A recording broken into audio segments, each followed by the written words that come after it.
Hello, and welcome to True Crime Enigmas, where we delve into the mysteries that continue to baffle us. I'm your host. My name's not important, but what is important is the disappearance of Dorothy Jane Scott. Dorothy Jane Scott was a 32-year-old single mother living in Stanton, California.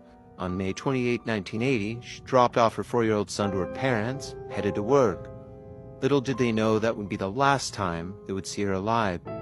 Dorothy's colleagues at the store recalled that she seemed anxious and distracted throughout the day.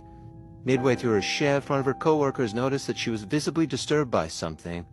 When she asked Dorothy what was wrong, she explained there had been a man stalking her and that he had made unsettling phone calls to the store.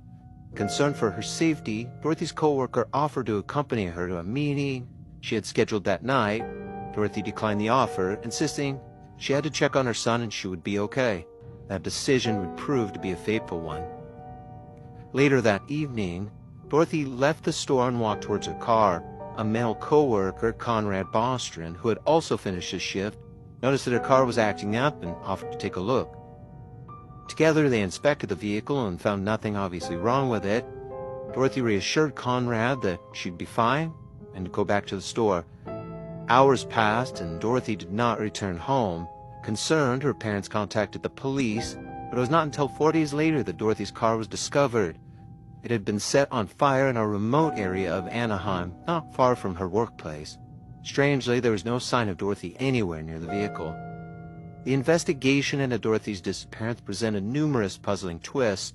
Her family continued to receive disturbing phone calls from the unidentified man, sometimes expressing love for Dorothy and other times issuing chilling threats. Calls persisted for years, adding to the torment her loved ones endured. Over the decades, investigators followed countless leads and theories, but the truth behind Dorothy Jane Scott's disappearance remains elusive. Was she a victim of a stalker who finally decided to act, or is there another motive behind her vanishing? And who is the person responsible for the tormenting phone calls? Join us next time as we discover and explore theories, examine the evidence, and maybe attempt to shed some light on the enigma that is the disappearance of Dorothy Jane Scott. Thanks for listening to True Crime Enigmas. If you have any information or tips related to the case, please contact the proper authorities. Stay tuned for our next episode, and remember, some mysteries are meant to be solved. Thank you, and good night.